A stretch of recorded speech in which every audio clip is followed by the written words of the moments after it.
ಎಲ್ಲೋಗಿದ್ದಪ್ಪ ಎಲ್ಲೋಗಿದ್ದಪ್ಪ ಅಂದ್ರೆ ನಗ್ತಾ ಇದೆಯಲ್ಲ. ಬೀರಾ ಬೆಳಿಗ್ಗೆ ಎದ್ನ ಹಲ್ಲು ಉಜ್ಜದ್ನ ಪ್ಯಾಂಟ್ ಹಾಕೊಂಡ ಚಪ್ಲಿ ಹಾಕೊಂಡ.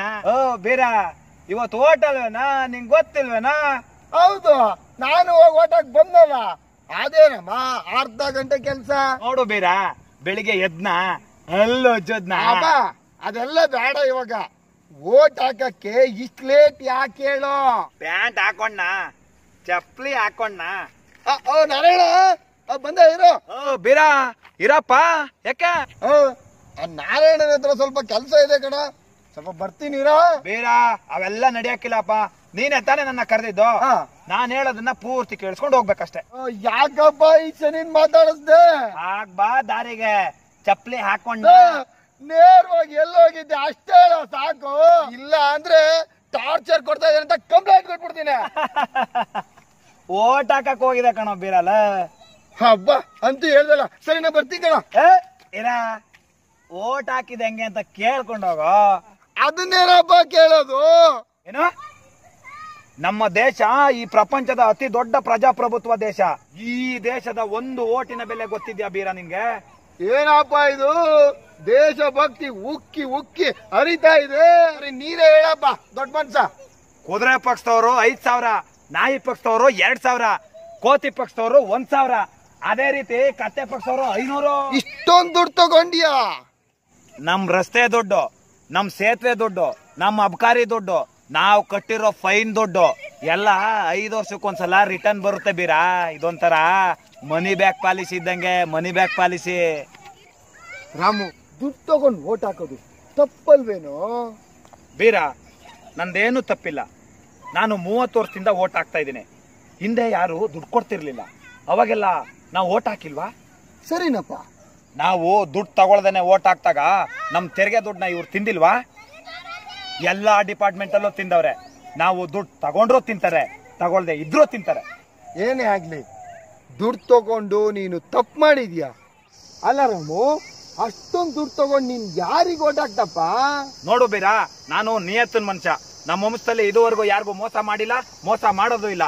ಅದಕ್ಕೆ 5,000 ಕೊಟ್ಟನ್ಗೆ. ಹಂಗಾದ್ರೆ ನೀನು ಜಾಸ್ತಿ ದುಡ್ಡು ಕೊಟ್ಟಿರೋ ಓಟ್ ಹಾಕಿದ್ಯಾ ಅಂತ ಆಯ್ತು. ಏನು ನಿನ್ಗೆ ಮುಂಚೆನೆ ಗೊತ್ತಿತ್ತ ಬೀರಾ? ಕಾಮನ್ ಸೆನ್ಸ್ ಅಷ್ಟೇ. ಯಾರಿಗೂ ಅದಿಲ್ಲ ನನ್ನನ್ ಬಿಟ್ಟು. ಸರಿ, ಏನ್ ಮಾಡ್ದೆ ಹೇಳ್ಕೊಂಡ್ ನಡಿಯಪ್ಪ ನೋಡೋಣ. 5,000 ಕೊಟ್ಟನ್ಗೆ ಫಸ್ಟ್ ಓದ್ತದೆ, 2,000 ಕೊಟ್ಟನ್ಗೆ ಸೆಕೆಂಡ್ ಓದ್ತದೆ, 1,000 ಕೊಟ್ಟನ್ಗೆ 3ನೇ ಸಲ ಓದ್ತದೆ. ಒತ್ತಿ ಪೇಪರ್ನ ಮಡ್ಚಿ ಡಬ್ಬಕ್ಕೆ ಹಾಕ್ಬಿಟ್ಟು ಬಂದೆ. ನಿನ್ನಷ್ಟು ಕಾಮನ್ ಸೆನ್ಸ್ ಎಲ್ಲರಿಗೂ ಇದ್ಬಿಟ್ಟಿದ್ರೆ ಈ ದೇಶದ ದಡ್ರೆ ಇರ್ತಿರ್ಲಿಲ್ಲ ಕಣ. ಸರಿ ಬೀರಾ, ಬರ್ತೀನಿ. ನಮ್ ದೇಶನೇ ಸರಿ ಇಲ್ವಾ? ನಮ್ ಜನಗಳೇ ಸರಿ ಇಲ್ವಾ? ಒಂದು ಅರ್ಥ ಆಗ್ತಿಲ್ಲ. ನಮಸ್ಕಾರ. ನಮಸ್ಕಾರ. ಕಳೆದ ಎಲೆಕ್ಷನ್ ನಲ್ಲಿ ಇವರೇ ಕನ್ನಡ ನಿಮ್ಗೆ ಓಟ್ ಹಾಕಿರೋದು. ಬಿಡೋ, ನನಗೆ ಗೊತ್ತು ಬಿಡೋ. ಮಹಾಜನಗಳೇ, ಕಳೆದ ಬಾರಿ ಎಲೆಕ್ಷನ್ ಅಲ್ಲಿ ನನಗೆ ವೋಟ್ ಮಾಡಿ ನೀವೆಲ್ಲರೂ ಕೂಡ ಭರ್ಜರಿಯಾಗಿ ಗೆಲ್ಸ್ಕೊಟ್ಟಿದ್ದೀರಾ. ಈ ನಿಮ್ಮ ಉಪಕಾರನ ನಾನು ಜೀವನ ಪೂರ್ತಿ ಮರೆಯೋಕ್ಕಾಗಲ್ಲ.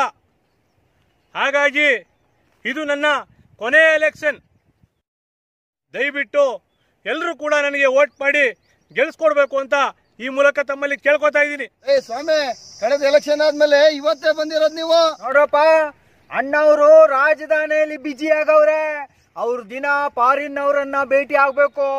ಏನು ಮಂತ್ರಿ ಅಂದ್ರೆ ಸುಮ್ನೆ ಅನ್ಕೊಂಡ್ರ? ನೀರಿನ ಟ್ಯಾಂಕ್ ಕಟ್ಸ್ಕೊಟ್ಟಿಲ್ಲ ನೀವು?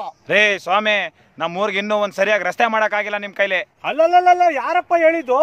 ಸಿ ತಡ್ಕ ಲೇ ಕುಮಾರ, ತೈಲ ಕಡ್ತಾವ. ನೋಡ್ರಪ್ಪ, ನಿಮ್ಮೂರಿಂದ 6 ಲೈನ್ ರಸ್ತೆ ಆದೋಗಿದೆ. 60 ಕಿಲೋಮೀಟರ್ ರಸ್ತೆ. 1 ಕಿಲೋಮೀಟರ್ ರಸ್ತೆಗೆ 10 ಕೋಟಿ ಆದ್ರೆ, ಲೇ ಕುಮಾರ ಅಣ್ಣ 60 ಕಿಲೋಮೀಟರ್ ಎಷ್ಟಾಯ್ತಲ್ಲ? 600 ಕೋಟಿ. ನೋಡ್ರಪ್ಪ, ನಿಮ್ಮೂರಿಗೆ 600 ಕೋಟಿ ರಸ್ತೆ ಕೆಲಸ ಮುಗ್ದಿದೆ. ಒಂದ್ ಎತ್ತನ ಗಾಡಿ ಹೋಗಕ್ ರಸ್ತೆ ಇಲ್ಲ ಇಲ್ಲಿ. ಓಸಿ ತಡ್ಕೊಳ್ಳಿ. ಎಲ್ಲ ಐತೆ ರಸ್ತೆ. ಕುಮಾರ, ಅಣ್ಣ ಈ ಸೇತುವೆ ದುಡ್ಡು ಎಷ್ಟಲ್ಲ? ಸೇತುವೆದ ಅಣ್ಣ 2 ಕಿಲೋಮೀಟರ್, 1 ಕಿಲೋಮೀಟರ್ಗೆ 25 ಕೋಟಿ ಅಂದ್ರೆ 50 ಕೋಟಿ ಅಣ್ಣ. ಸೇತುವೆನ ನದಿನೇ ಇಲ್ವಲ್ಲಪ್ಪ ಇಲ್ಲಿ?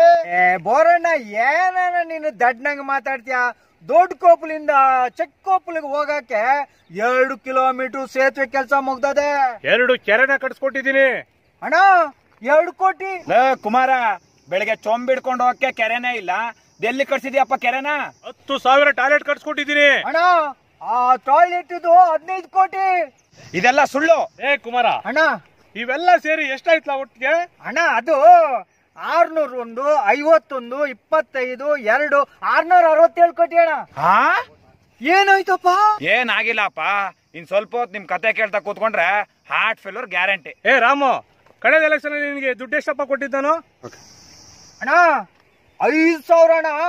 2,000 ಕೊಟ್ರೆ ತಗೊಳ್ಳಿಲ್ಲ ಅವನು. ನಿಮ್ ಗಂಚಕ್ಕೆನ ಎಲ್ಲಿಂದ ತರಲಪ್ಪ ದುಡ್ಡು? ಅಣ್ಣ ಮದ್ವೆಗೆ. ನೋಡಿ ಜನಗಳೇ, ಬೋರಾ ಮದುವೆ ದುಡ್ಡು ಕೇಳಕ್ ಬರ್ತಾನೆ, ರಾಮಣ್ಣ ದೇವಸ್ಥಾನ ಕಟ್ತಿದೀವಿ ಅಂತಾನೆ, ಇನ್ನೊಬ್ಬ ಇನ್ಯಾವುದಕ್ಕೋ ಬರ್ತಾನೆ. ಹೀಗಾದ್ರೆ ನಾ ಎಲ್ಲಿಂದ ತರ್ಲಿ ದುಡ್ಡು?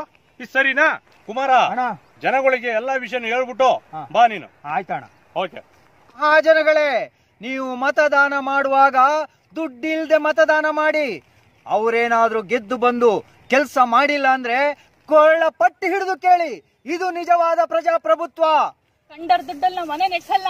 ಅಂದು 70 ವರ್ಷದ ಹಿಂದೆ ನಾವು ಬ್ರಿಟಿಷರಿಗೆ ಗುಲಾಮರಾಗಿದ್ದುವು. ಇವತ್ತು ರಾಜಕಾರಣಿಗಳಿಗೆ ಗುಲಾಮರಾಗಿದ್ದೀವಿ. ಯಾಕೆ ಹೇಳಿ? ಅವ್ರು ಕೊಟ್ಟ ಹೆಂಡ ದುಡ್ಡು ಇದನ್ನ ತಗೊಂಡು ಓಟ್ ಹಾಕ್ತಾ ಇದ್ದೀವಿ. ಬೇಡ, ಇದನ್ನ ಮಾಡಬೇಡಿ. ಖಂಡಿತವಾಗ್ಲೂ ದುಡ್ಡು ತಗೋಬೇಡಿ. ಇದು ಪ್ರಜಾಪ್ರಭುತ್ವದ ಕೊಲೆಯಾಗತ್ತೆ. ಸ್ವಾಮಿ, ನಮ್ಮಂತ ಚೇಲಗಳು ಇವ್ರನ್ನ ನಂಬಿಕೊಂಡು ಬದುಕ್ತಾ ಇದ್ದೀವಿ. ಯಾಕೆ ಹೇಳಿ? ಅವರು ಕೊಡುವ ಕಿಲುಬು ಕಾಸಿಗಾಗಿ. ಇದು ನಿಮ್ಮ ಕರ್ತವ್ಯ. ನೀವು ದುಡ್ಡು ಇಲ್ಲದೆ ಮತದಾನ ಮಾಡಬೇಕು. ಖಂಡಿತವಾಗ್ಲೂ ಹಳ್ಳಿಯಲ್ಲಿ ಇದು ನಡಿಬೇಕು. ಅದುವೇ ನಿಜವಾದ ಪ್ರಜಾಪ್ರಭುತ್ವ. ಪ್ರಜಾಪ್ರಭುತ್ವದ ದೊರೆಗಳು ನೀವು. ಸ್ವಾಮಿ, ಮತದಾನ ಆದ್ಮೇಲೆ ಗೆದ್ದು ಬಂದವರು ನಮ್ಮನ್ನ ಆಳ್ತಾರೆ. ಅದು ಪ್ರಜಾಪ್ರಭುತ್ವ ಅಲ್ವಾ? ಅವರು ನಮ್ಮ ಸೇವಕರು. ಇದನ್ನ ನೀವು ತಿಳ್ಕೋಬೇಕಂದ್ರೆ ಖಂಡಿತವಾಗ್ಲೂ ದುಡ್ಡು ಹಂಚುವ ರಾಜಕಾರಣಿಗಳನ್ನ ಹಳ್ಳಿಗೆ ಸೇರಿಸಬೇಡಿ. ಪ್ರಜಾಪ್ರಭುತ್ವವನ್ನ ಉಳಿಸಿ. ತಪ್ಪಾಯ್ತು ಸ್ವಾಮಿ, ನಮ್ ತಪ್ಪು ನಮ್ಗೆ ತಿಳಿತು. ಯಾವನಾದ್ರೂ ಓಟಿಗೆ ದುಡ್ಡು ಕೊಡಕ್ ಬಂದ್ರೆ ಪರಿಚಯ ಎಲ್ಲ ಏಟು.